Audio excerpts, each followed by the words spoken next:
En primer lugar, me presentaré, me llamo Eloy Girela López y tengo el honor de presidir el Comité de Bioética de Andalucía. Estoy encantado de estar aquí con vosotros y quiero agradecer pues, a los que han organizado esta jornada y por tanto me han permitido estar aquí, han contado conmigo, la Escuela Andaluza, Maribel, bueno, la Estrategia de Bioética, su anterior responsable, Leonor Ruiz, que ha estado hace bien poco dirigiendo la estrategia, y el actual, el doctor Domínguez Roldán, y también a la consejería y a Mercedes Forcada, que también ha contado conmigo para esto.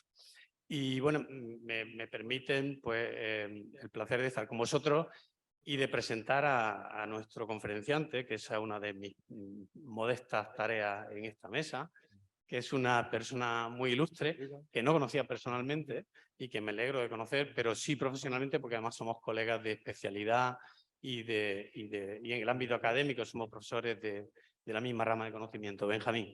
Bueno, yo voy a introducir escasísimamente el tema de la conferencia, que es el papel de los comités de ética asistencial en los sistemas sanitarios, porque, bueno, no es que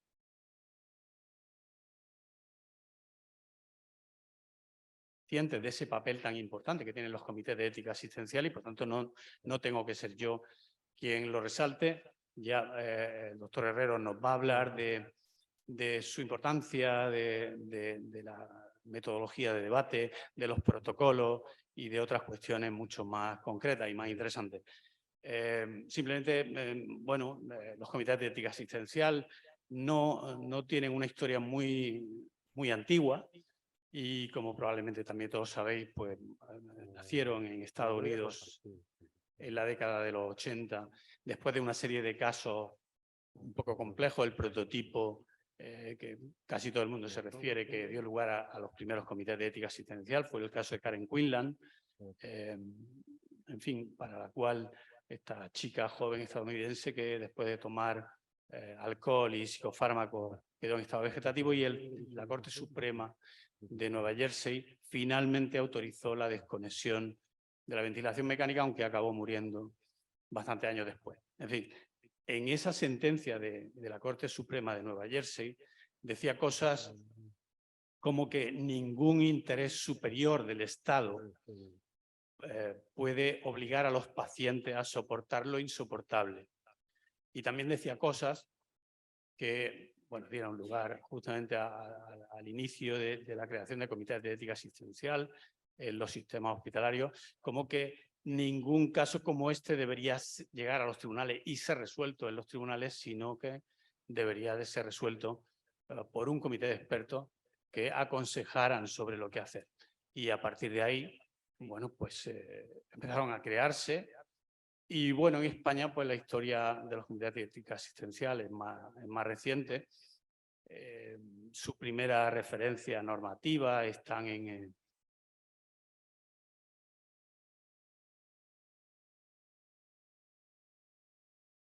y posteriormente las comunidades autónomas con competencias propias en sanidad, pues fueron iniciando caminos pues en la regulación y en la creación. Y bueno, en fin, no todos convergentes. De hecho, en los 17 comunidades autónomas pues no tenemos el mismo sistema de comités. Pero en fin, en Andalucía el primero fue en el 2002, que creó los comités de ética e investigación y los de ensayos clínicos. Yo formé parte en aquellos años del Comité de Ética e Investigación del Hospital Reina Sofía, y recuerdo que en aquel tiempo, en los años que yo pertenecía al Comité de Ética, a la Subcomisión de Ética y a la de Investigación, no nos reuníamos la Subcomisión de Ética nada más que para tratar de cumplimentar lo mejor que podíamos, claro está, el requisito legal de valorar el consentimiento en los trasplantes intervivos. Y ya está. En los años que yo formé parte de aquello, pues no había otra actividad, no había consulta, en fin. Bueno, eso evolucionó, vino otro decreto en el año 2010 y el actual, el 8 del 2020, que ha introducido algunas novedades. De algunas de ellas nos va a hablar Benjamín, como la figura de los consultores de ética. Así que, bueno, voy a presentar en en nada, en 2 minutos, porque su currículum es muy largo y así que voy a hacer una breve reseña de Benjamín y le voy a dar la palabra a él, que es quien tiene que ilustrarlo. Él es doctor en Medicina por la Complutense de Madrid, especialista en Medicina Legal y Forense y también en Medicina Interna, en máster en Bioética y en Derecho Sanitario, licenciado en Filosofía también, y es director del Instituto de Ética Clínica Francisco Vallés y director del Máster Universitario en Bioética Clínica de la Universidad Internacional Menéndez Pelayo y la Fundación Ortega Marañón. Es también presidente del Comité de Ética Asistencial del Hospital Universitario Fundación de Alcorcón y docente de Humanidades Médicas y Bioética como profesor del Departamento de Medicina Legal de la Complutense de Madrid. Y bueno, es un autor prolífico. Yo os recomiendo 2 libros que yo he leído de él.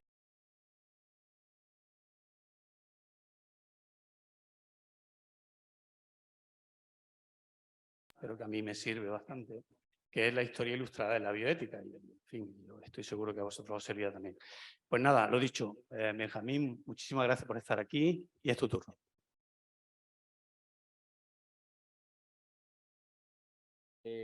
Un tiempo para invitarme, me habló de que, aunque el título genérico es este que veis aquí, el papel de los comités de ética en los sistemas sanitarios, me decía que me centrase un poquito en los protocolos de ética clínica, porque decía que era algo que se ha tocado poco, se toca poco, se conoce poco. Como hablar de protocolos tampoco es lo más entretenido del mundo, algo nombraré, Fernando, no te preocupes, pero bueno, voy a hablar un poco más en general del papel de los comités de ética en los sistemas sanitarios y también es verdad que hablaré de los protocolos, que es algo importante. Voy a hacer primero una introducción, hablaré de modelos de consultoría y asesoría, entre los cuales, por supuesto, los comités de ética, como el más tradicional, la consultoría que ya ha señalado Eloy, y claro que voy a hablar de protocolos de ética, pues como un modelo más que tenemos de consultoría y asesoría ante problemas éticos. Y finalmente, pues algunas pinceladas sobre el papel de los comités de ética actualmente, antes se ha comentado en la mesa inaugural. La ética tiene que avanzar con los tiempos, pues con el tiempo actual, el papel de los comités de ética. Bueno, sabemos que la pregunta en ética es ¿qué debo hacer? ¿Qué debo hacer? Sobre todo, ¿cuál es mi deber y qué debo hacer ante una situación concreta? Sabemos que eso pues, nos genera muchas veces duda, incertidumbre, angustia, porque no sabemos lo que tenemos que hacer y evidentemente hay que buscar, por un lado, saber cómo respondemos a esa pregunta y, por otro lado, si no sabemos hacerlo solos, ¿con quién respondemos a esa pregunta? A la primera parte, ¿cómo de alguna manera resolvemos la pregunta? Es bien sencillo porque todos lo sabemos desde los inicios de la ética con Aristóteles, pues ya tendremos que decir que deliberando, sopesando, teniendo en cuenta todos los factores que hay en juego para tomar la mejor decisión posible. Hay distintos métodos para deliberar. Desde antiguos se han desarrollado en ética y en bioética, desde los inicios de la bioética, muchos métodos para deliberar, para sopesar los factores en juego y al final, insisto, pues tomar la mejor decisión.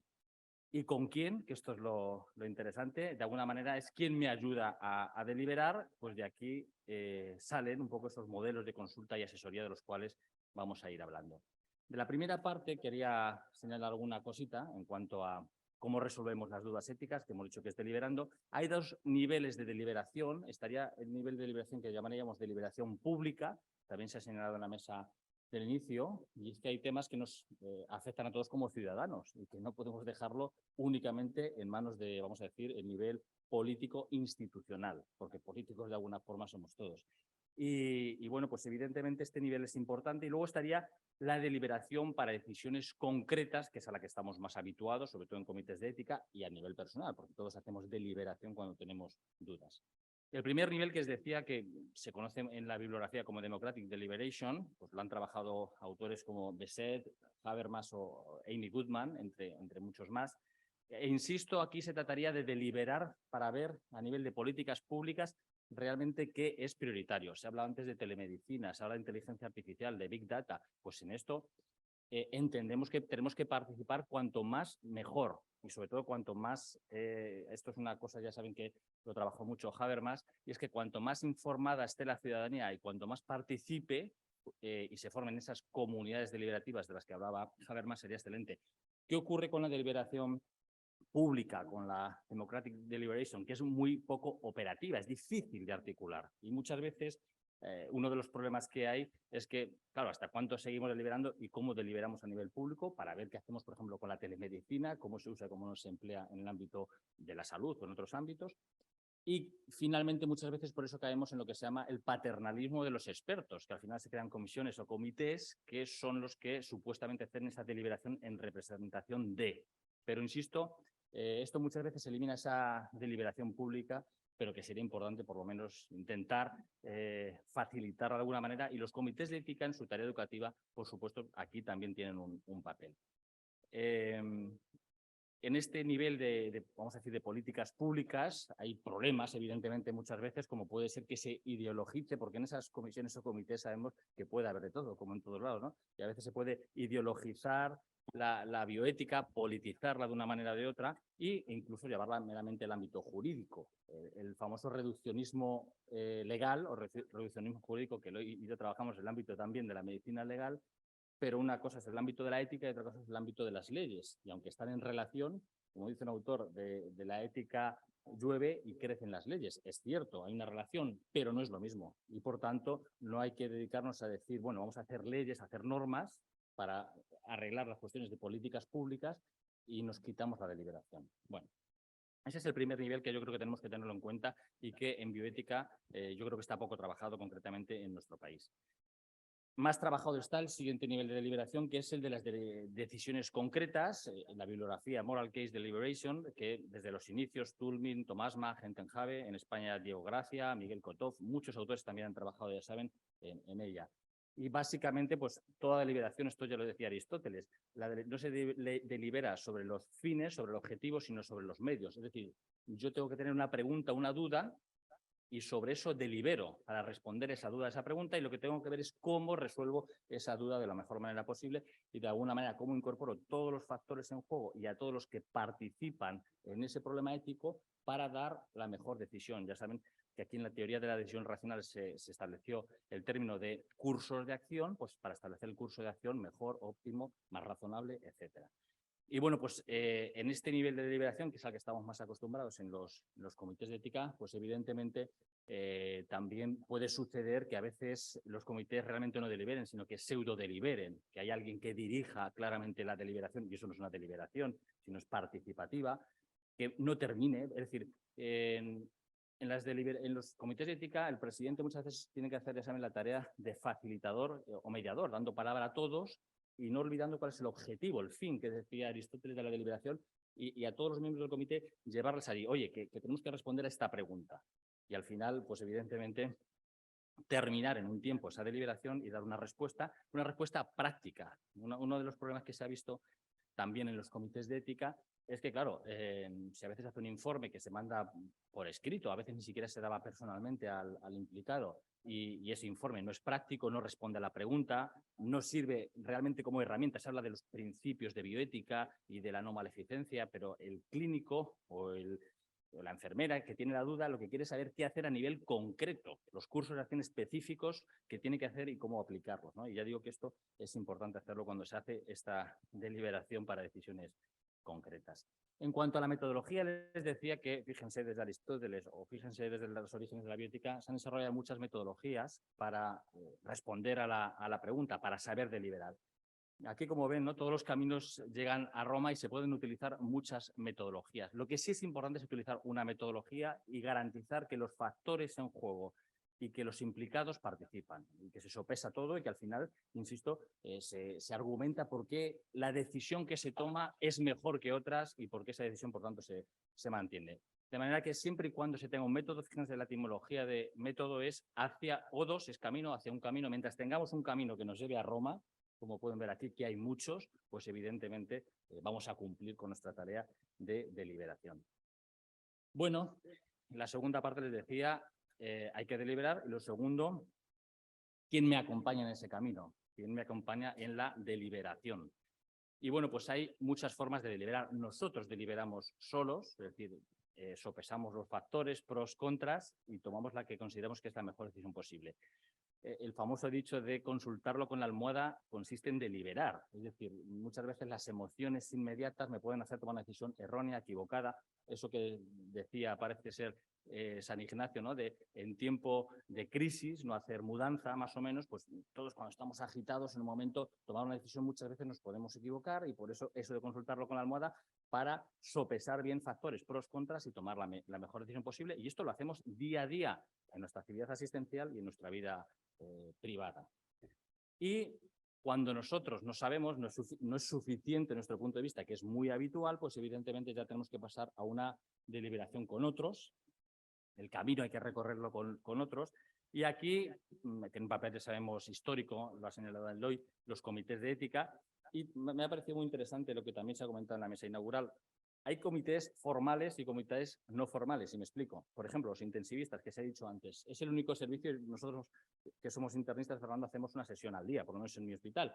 Los intensivistas es el único servicio que hace 2 sesiones. Y no es porque los antibióticos que pongan ellos o las pruebas que vayan a pedir sean más complejas que las que pide un oncólogo o un internista, sino porque están tomando decisiones continuamente con un calado ético tremendo. Yo que cuando roté en cuidados intensivos de residente, y los intensivistas lo afirman, como se ha visto antes, evidentemente muchas decisiones en esas sesiones tienen que ver con la limitación del soporte vital, con información a familias muy complejas por discrepancias que hay, qué sé yo. Estamos hablando sobre decisiones que tienen que tomar sobre la vida y la muerte directas. De manera que efectivamente muchas veces hay comités, vamos a decir informales, en sesiones clínicas, por ejemplo, que funcionan a veces como comités de ética porque ayudan a tomar decisiones éticas. Y luego estaría el consejo, los comités de ética para la asistencia sanitaria. Sabemos que ¿hay alguien que está hablando a distancia? Bueno, pues hay alguien a distancia que tiene que apagar el micro. Tienen sus límites y, bueno, pues prácticamente desde los orígenes de la bioética, Mark Ziegler en Estados Unidos, en Chicago, ya comenzó con el modelo de consultoría como una alternativa a los comités de ética. Mark Ziegler no comenzó trabajando tanto en comités, sino en consultoría. Y luego fue después, cuando se vieron las carencias de los comités de ética, cuando en otros sitios se empezó a implementar este modelo de consultoría, muchas veces ligado a la mediación. Como yo sé que aquí en la Escuela Andaluza de Salud Pública, la gente de la Princesa, que son muy buenos, vienen a dar cursos y demás sobre consultoría, no voy a incidir mucho en esto porque seguro que lo conocen muy bien. Y luego estaría, finalmente, la toma de decisiones apoyada en protocolos, de la cual también voy a decir algo. Voy a hablar de esos modelos fundamentalmente. Otros modelos hay, pero los dejo de lado porque me parece que estos otros modelos que aquí aparecen nombrados y que se han utilizado y empleado, por ejemplo, en Madrid hubo una temporada en los cuales se resolvía online a dudas éticas. Es decir, estos modelos que ven aquí realmente no consolidan una buena deliberación. No se realiza con eso una buena deliberación. ¿De acuerdo? Para deliberar ya hemos dicho la complejidad que supone y, por tanto, hay que estar. Y además de estar, pues evidentemente hay que saber valorar todos los factores en juego para que, insisto, se haga una buena deliberación.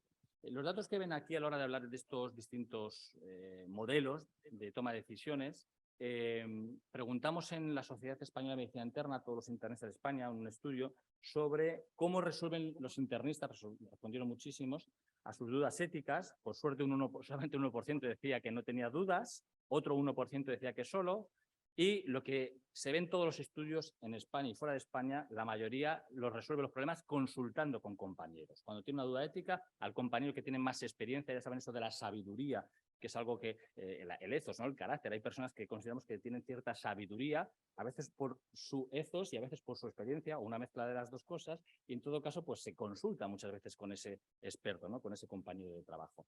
También hay algunos que lo hacen consultando a expertos en bioética, usando protocolos, dicen. Fíjense, solamente un 6%, ya lo sabemos todos los que estamos aquí, consultado con comités de ética para la asistencia sanitaria, y ya decía que un 1% que no sabe cómo resolverlos. Otra pregunta que se hacía es, ¿qué herramientas les gustaría tener en sus centros sanitarios para resolver esas dudas éticas?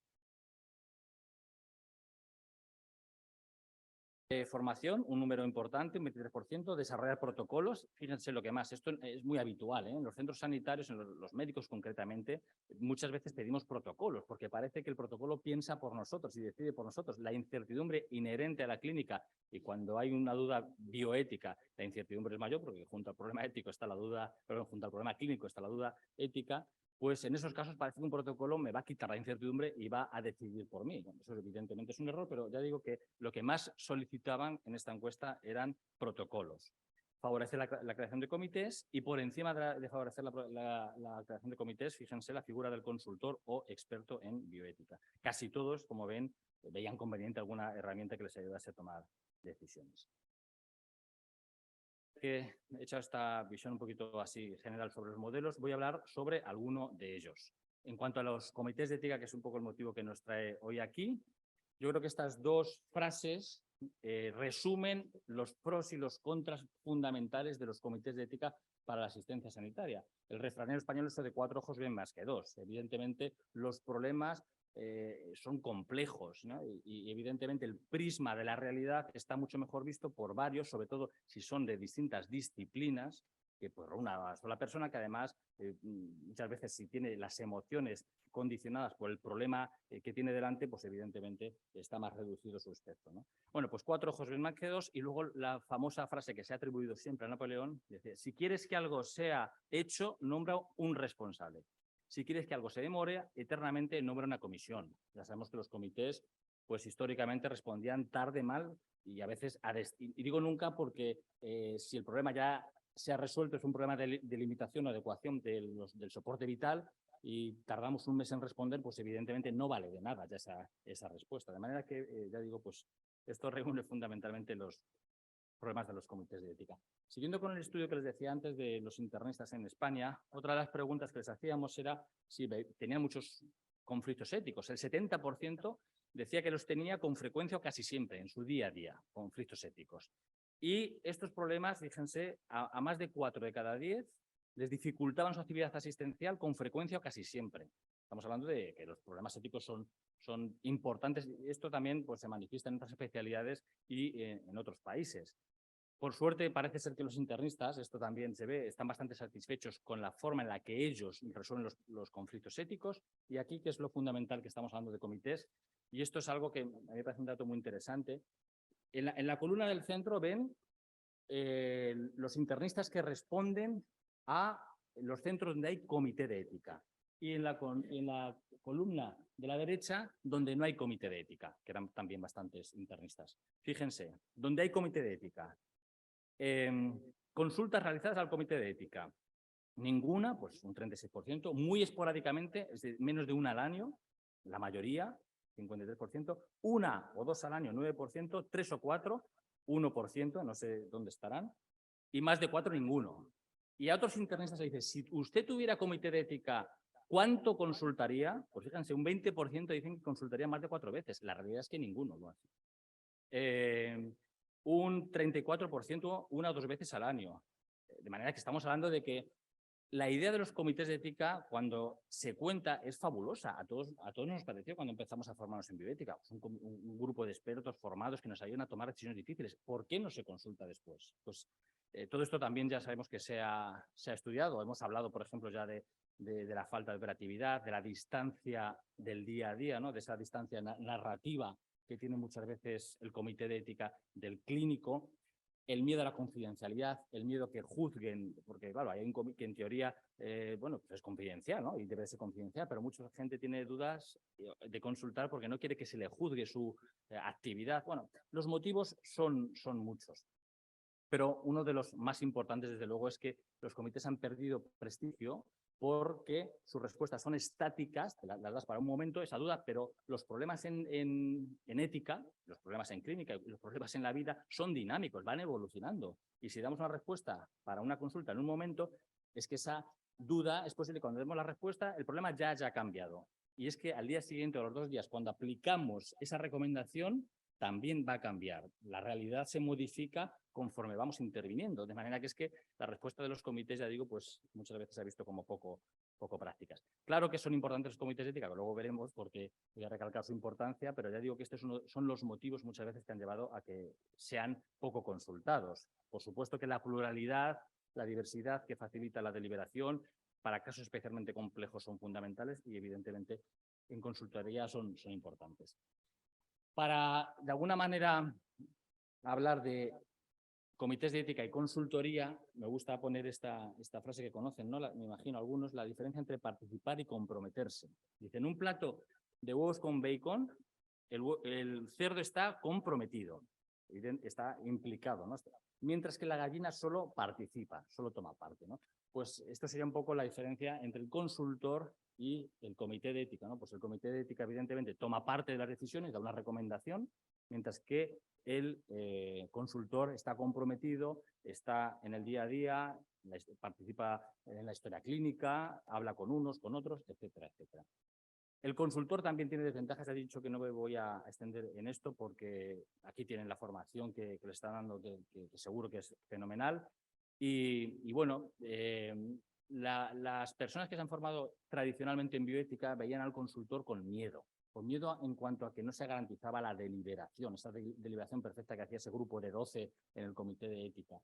Pero claro que los consultores ya saben que los modelos actualmente en casi todos sitios es un pequeño grupo. Y ese pequeño grupo, pues evidentemente, depende del comité de ética en su conjunto y claro que tiene que deliberar y debe de deliberar. Y bueno, pues también voy a hablar, por supuesto, de protocolos de ética clínica.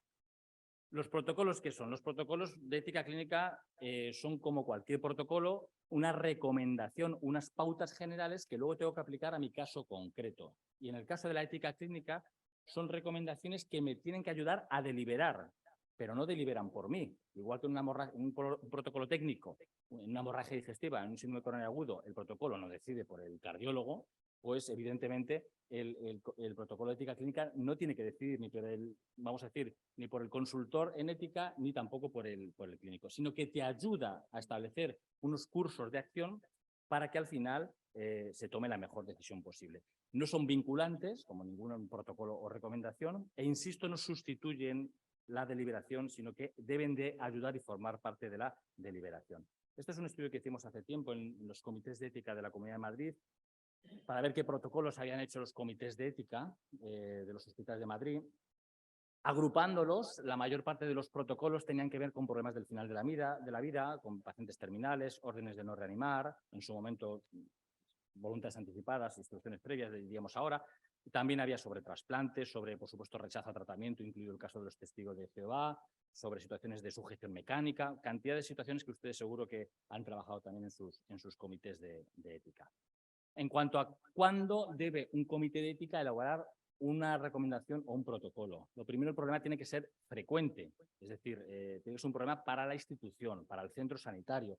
No porque en el hospital haya alguien que sabe mucho de demencias, por ejemplo, pues hay que hacer un protocolo para tomar decisiones con pacientes que tienen la capacidad disminuida, sino que cuando realmente en la institución hay un problema que es un problema institucional. El problema también tiene que ser complejo porque hay problemas tan sencillos, problemas éticos tan sencillos que no necesitan ser protocolizados. Y además el problema tiene que previsiblemente poderse establecer unos cursos de acción. El problema, por ejemplo, un rechazo a tratamiento, que es un problema muy habitual por el cual se hacen protocolos. Pues yo tengo que prever cuáles son las opciones a priori que tengo cuando alguien rechaza un tratamiento. Pues esos cursos de acción, de alguna manera, esos estándares tengo que establecerlos a priori. Los comités de ética, ¿cómo detectan cuando hay un problema frecuente, complejo y que evidentemente puede ser protocolizado porque se pueden establecer, ya digo, estos estándares a priori? Pues tiene dos métodos fundamentalmente. Revisar su casuística, es decir, en los últimos 10 años, ¿cuáles son las consultas que hemos tenido? No sé, imagínense, de 30 consultas ha habido 20 sobre limitación o adecuación. Pues bueno, a lo mejor hay que hacer unas recomendaciones sobre adecuación. O hemos tenido 15 sobre rechazo, porque tenemos una población de testigos de Jehová muy amplia en mi centro. Pues a lo mejor hay que hacer unas recomendaciones sobre este problema, porque no todos esos casos van a ir al comité, porque los médicos de urgencia, los hematólogos, los anestesistas se van a encontrar con ese problema y es mejor que tengan unas pautas generales para que luego ellos puedan decidir de la mejor manera. Y hoy hay otra forma de hacerlo y es a través, ya digo, una metodología inductiva, ¿no? Analizar los casos del comité o hacer una encuesta. Esto también se ha hecho en algunos centros sanitarios, una encuesta a los profesionales para ver cuáles son sus principales problemas, sus principales preocupaciones y las cosas que más les dificultan su actividad asistencial y en función de eso, pues ver y priorizar qué se tiene que protocolizar. Lo digo esto, insisto, porque en base a la experiencia de estos datos que recogimos en Madrid, en muchos sitios, pues ya digo, como había un experto en lo que fuere, en el comité de ética, se hacían protocolos sobre eso. Y no es así, eso es un poco caer en el paternalismo de la bioética o del bioeticista, sino que hay que ir a los problemas realmente que hay en la institución. el comité se plantea elaborarlos. Evidentemente, la fase de informarse y documentarse, identificar el problema, ya hemos hablado sobre ello, y ver si ese problema, por ejemplo, vuelvo al tema del rechazo, si realmente un protocolo nos puede ayudar a resolver ese problema. O a lo mejor no hay que hacer un protocolo, hay que hacer formación y educación a los de urgencias y a los anestesistas, ¿no? Es decir, hay que saber si esa realmente es la mejor metodología para resolver ese problema. Luego hay que, evidentemente, redactar el documento, que tiene, ya saben, varios borradores, lo que es hacer un protocolo. Y en los protocolos de ética clínica, en la introducción, en la primera parte, hay que identificar el conflicto ético. El rechazo, pues la libertad del paciente, la autonomía, y por otro lado, pues el cuidado, su bienestar, lo que fuere, ¿no? El conflicto ético hay que identificarlo en la primera parte muy bien. Está, evidentemente, también es necesario el marco, vamos a decir, deontológico y legislativo. Es natural que haya que situarlo. Y luego, pues, de alguna manera se hace una especie de deliberación en el protocolo, no como un comité de ética donde se cuentan cantidad de cursos de acción que al final no se incluyen en una recomendación. Cuando un comité de ética hace un documento y da una recomendación, en ese documento no tiene que decir todos los posibles cursos de acción, sino que tiene que argumentar el curso de acción concreto y por qué ese curso de acción es lo que en un principio recomiendan. Pues aquí igualmente hay que decir los cursos de acción recomendados y por qué. Y bueno, pues de alguna manera aquí es donde habría que utilizar una metodología ética que ya hemos hablado sobre ella. Y en lo principal por lo que fracasan, que se ha visto que estos protocolos, en realidad, cuando se hacen, que es un trabajo grandísimo, hacer un protocolo técnico o ético es un trabajo amplio. Pues ¿por qué fracasan muchas veces? Pues por la última frase de difusión, porque luego no se difunden, no se conocen y al final cuando alguien tiene que tomar esa decisión de rechazo ante un paciente que rechaza, pues ni sabes dónde está el documento ni te acuerdas de él. De manera que se fracasa muchas veces con el esfuerzo tan grande que supone elaborar estos documentos por esta fase final de difusión.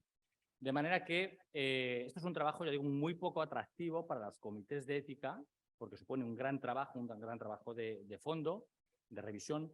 El comité de ética tiene que acostumbrarse a, cuando hace estos documentos, incorporar a otros expertos que no son del comité de ética. Si vamos a hacer un protocolo, qué sé yo, sobre el menor maduro, pues tendremos que hablar con los pediatras. Y si no hay ningún pediatra en el comité, habrá que consultar con un pediatra y que nos ayude en ese protocolo. Insisto, si vamos a hacer uno sobre paciente terminal, pues con los de cuidados paliativos que tienen que trabajar en ese protocolo. Y ya digo, finalmente, pues reforzar mucho esa fase de difusión. Y lo último que les iba a comentar, después de haber hablado un poquito de estos modelos de consultoría y asesoría, con especial dedicación a los protocolos, el papel de los comités en los sistemas sanitarios, que es un poco realmente el motivo de la charla. Les decía que, claro, la idea de los comités es fenomenal, todos nos lo creemos. Cuando nos lo han contado nos parece maravillosa y cuando se lo contamos a alguien, estupenda, pero luego la gente no consulta y los comités, ya saben cómo se describen síndromes para todos. Hay un síndrome del desgaste de los comités o del cansancio de los comités de ética, donde muchas veces se burocratiza su actividad. Hay comités de ética que se dedican a revisar consentimientos informados, que eso no lo tiene que hacer un comité de ética. Es decir, o hay comités de ética que se dedican a supervisar determinadas actividades.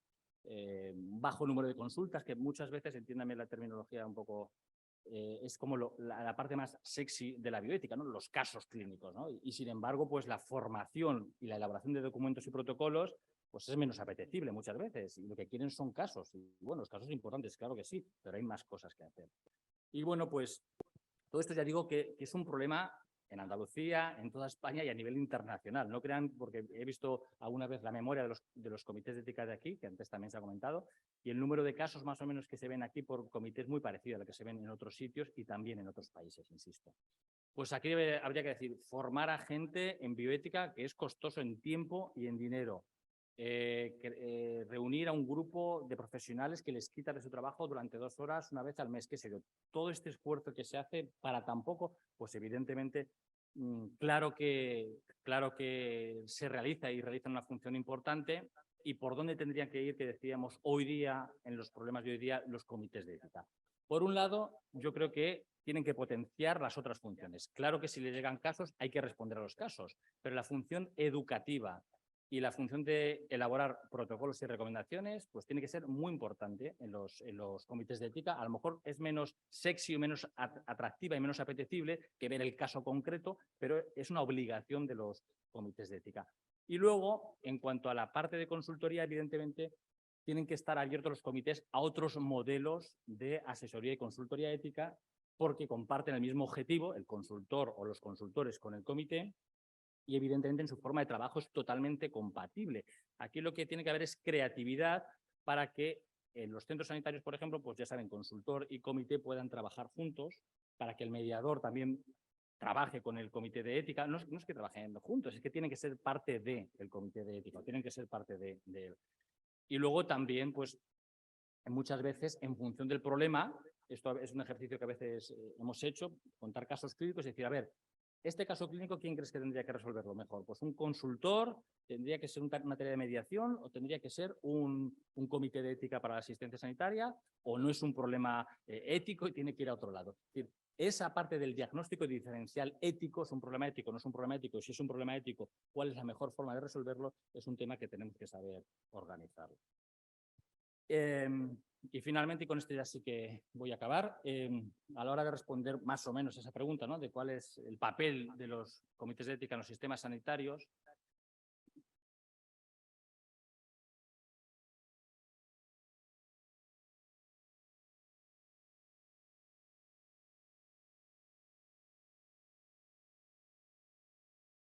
de forma inspiradora y que aliente al clima ético de la institución. El comité de ética no tiene que ser visto en la institución como una especie de semáforo rojo que va poniendo por aquí no, sino como lo que les señalo, una luz verde que oriente hacia dónde hay que ir.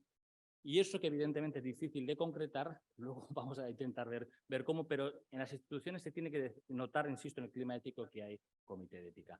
A nivel ya más concreto, pues evidentemente los comités de ética están íntimamente relacionados con la calidad, son comités de ética para la asistencia sanitaria y se trata de mejorar la asistencia sanitaria, en las competencias del comité, que es en las decisiones éticas y en las cuestiones éticas.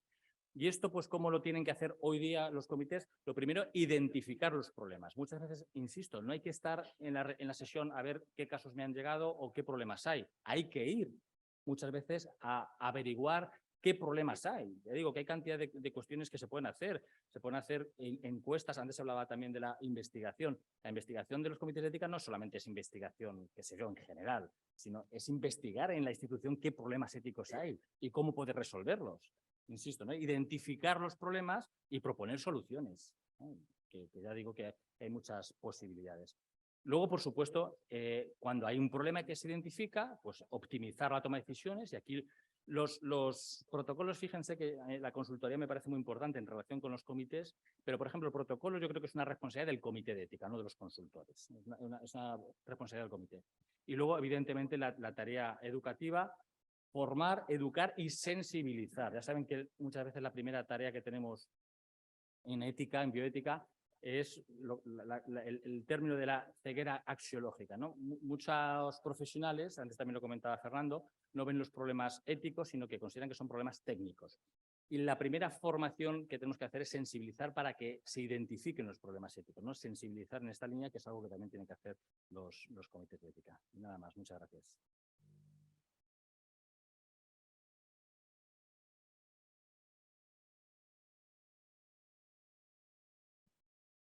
Bueno, muy bien. Muchas gracias, Benjamín, por tu conferencia. No vamos mal de tiempo porque se ajusta bastante, probablemente, no sé, Maribel, cómo tú lo ves, pero por lo menos 5 o 10 minutillos podemos tener para preguntas. Así que, bueno, primero los asistentes aquí, si tenéis alguna pregunta, yo os animo a que se la hagáis a Benjamín. Sí, por favor, arriba, os identificáis.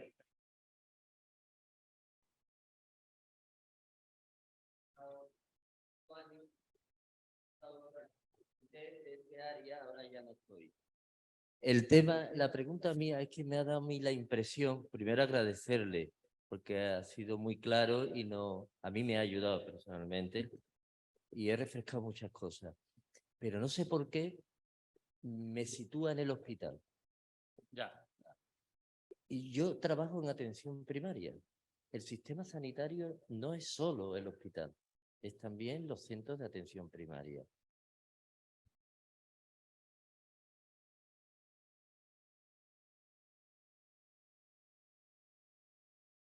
De consultoría, no lo sé. Pero como en los centros de atención primaria a veces, pues hay un médico que sabe determinadas cosas más y le suele preguntar, o una enfermera o enfermero. Pero de los 8 años que nosotros hemos intentado ir a atención primaria,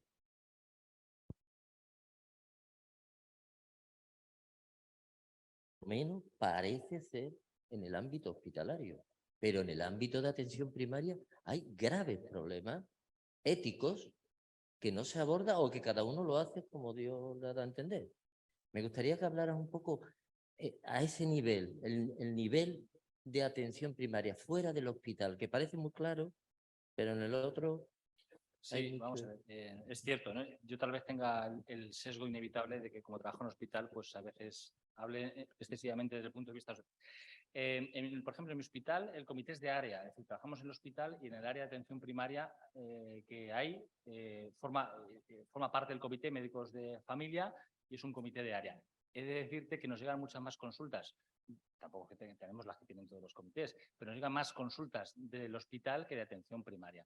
En Madrid, yo te hablo de la experiencia de Madrid y tal vez a lo mejor desde que no trabajas igual han cambiado las cosas en Andalucía, no sé si ahora queréis decir algo, pero en Madrid, por ejemplo, hay modelos como el mío, de mi hospital quiero decir, que trabaja para hospital y atención primaria y hay muchos comités de atención primaria. En Madrid hay muchos, para el área X de atención primaria, hay muchos comités de ética, por suerte, como dices tú, con gente sólidamente formada. Todos sabemos que hay especialidades en las cuales, por lo que fuere, despiertan especial interés y hay muchas personas formadas en bioética y uno de ellos es atención primaria, cuidados intensivos, etcétera.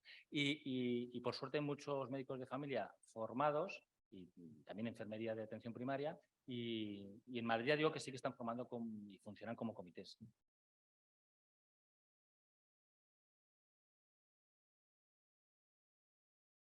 Es que una cosa es que queramos integrarlo y otra cosa es que estén integrados. Nuestra área sanitaria, comentaba la directora gerente un poco la dispersión. Es decir, aquí hay 2 personas que vienen al comité desde 65 kilómetros a las reuniones. Ya.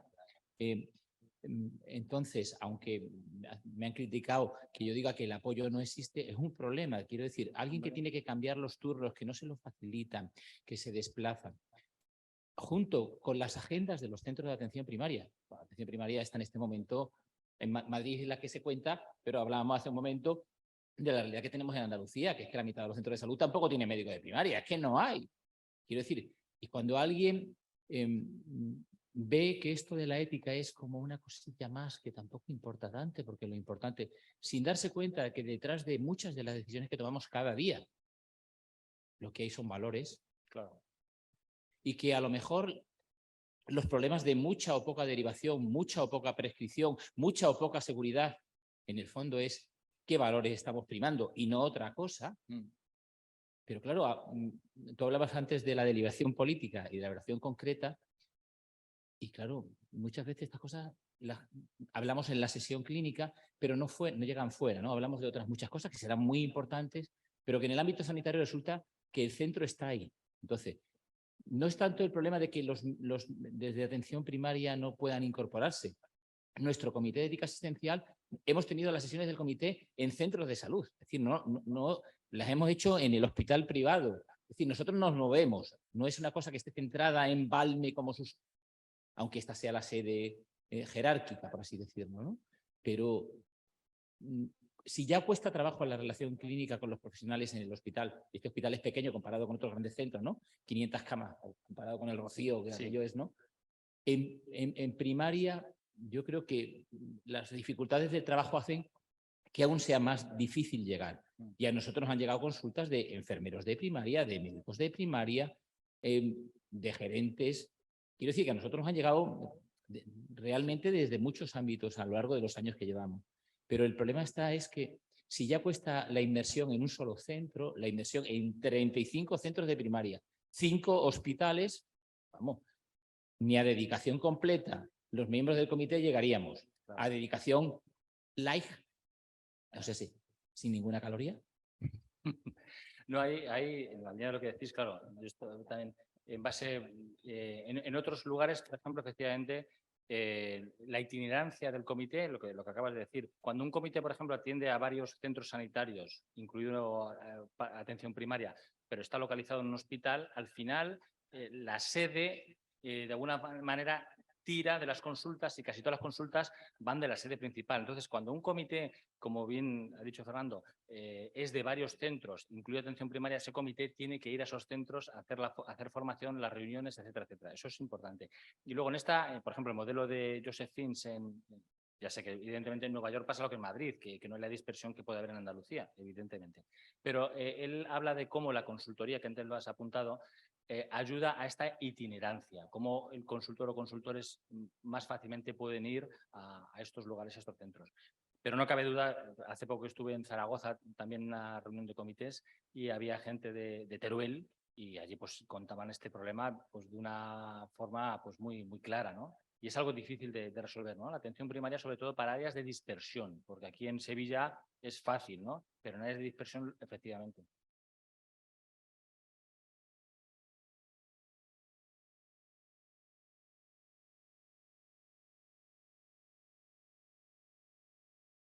Por tus reflexiones, Benjamín. A mí, por lo que he deducido, la tendencia es compaginar un sistema de consultoría con los comités. Claro, una de las virtualidades de los comités es la multidisciplinariedad. ¿Cuál creerías tú que sería el perfil idóneo del consultor o consultora, teniéndolo también en conexión con los distintos niveles asistenciales? ¿Y cómo se está desarrollando? Por lo que tú. Sí, es buena pregunta. Es decir, idealmente, evidentemente, los consultores, eso es una cuestión en la que en España, por ejemplo, todavía no está resuelta. En Estados Unidos han intentado hacer una propuesta para ver, por ejemplo, el consultor, qué requisitos tiene que tener para tener una especie de acreditación como consultor. Si hablo a nivel general y ahora hablo de figuras más concretas, evidentemente para que ese profesional pueda trabajar como consultor tiene que tener una formación acreditada y una experiencia acreditada. Eso es lo primero. Y luego, en el equipo de consultores, que tiene que ser un equipo, tiene que reflejar, en la medida de lo posible, la interdisciplinariedad, evidentemente, de la que estamos hablando. Evidentemente, tiene que haber médico, tiene que haber enfermería y deseable sería que hubiera también algún otro profesional de algún otro estamento por ejemplo, yo sé que en Madrid hay fundamentalmente dos centros que están trabajando muy activamente en esto. Princesa, que ya hemos hablado, que una de las cuestiones que seguro que os habrán dicho Diego y Julia y demás, es que todos los que hay, porque son los que tienen formación, son médicos, pero por ejemplo el departamento de bioética del Hospital Infanta Elena en Madrid, que también están trabajando en esto, pues ahí hay una trabajadora social y una psicóloga y luego pues el resto son médicos. Joseph Fins en Estados Unidos pues trabaja con una enfermera y una filósofa. De manera que tiene que ser de alguna manera ese pequeño grupo, 4 o 5 personas que sean del comité de ética con formación y experiencia, formación acreditada y experiencia, y que en la medida posible refleje esa multidisciplinariedad.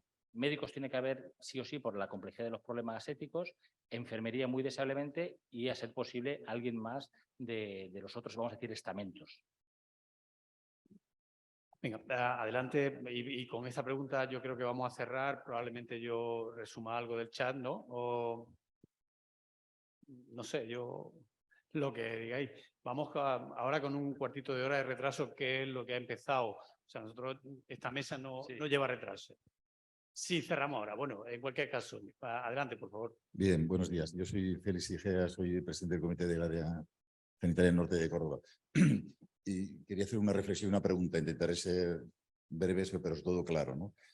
Me llama la atención un poco de la conferencia y un poco de la línea de trabajo que he visto en formación en la estrategia, ¿no? El plantear sistemas de deliberación como alternativos, ¿no? Entonces parece que cuando se planteó, estuve en la formación también de Princesa, precisamente con respecto a la consultoría, ¿no? Parece que la consultoría es una alternativa al comité, porque tiene más agilidad, porque tiene más rapidez, porque tiene más inmediatez, ¿no? Parece que la creación de protocolos es una alternativa al comité, ¿no? Ante la ausencia de casos, ante la dificultad, ante las situaciones de complejidad, ¿no?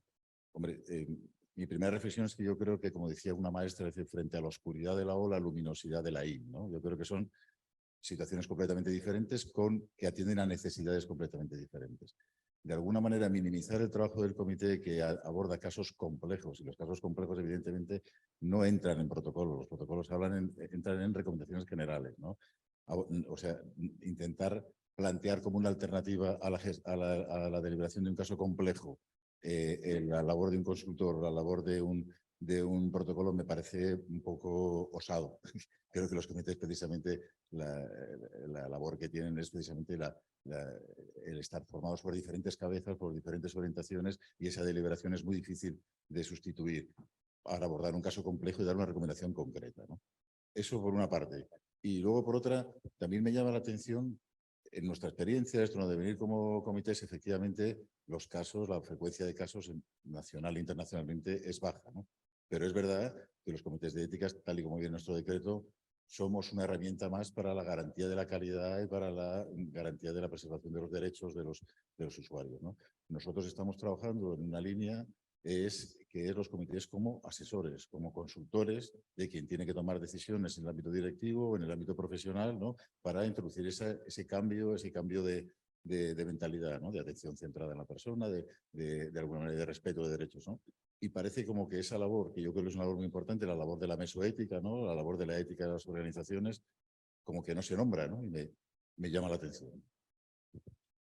¿Cómo te llamabas, perdona?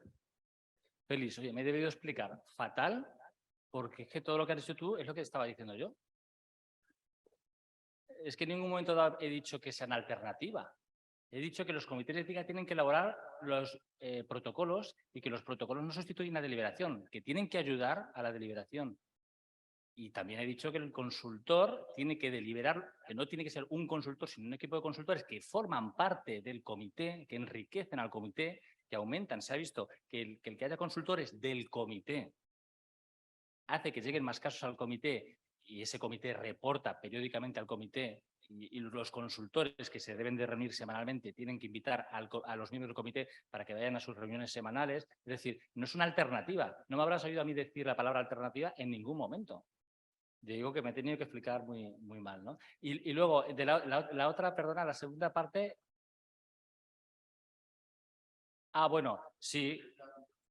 Sí, ya en la línea de lo que decía antes, sí, en gestión y en primaria, el comité tiene que, lo que decíamos antes, el olfato de ver e identificar los problemas para proponer soluciones. Y eso el comité tiene que ser proactivo. Tiene que, lo que decía antes, investigar en qué problemas hay en la institución a nivel de la gestión, no sé, de atención al paciente, donde fuere, por las herramientas que hay son muchas, investigar y proponer soluciones.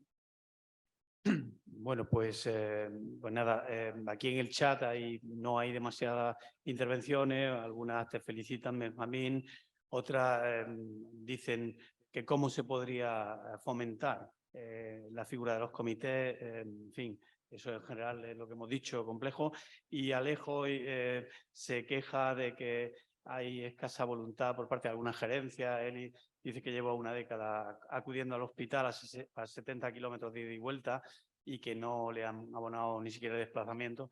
Pero, en fin, con esto yo creo que vamos a dar por cerrado. Muchas gracias, Benjamín.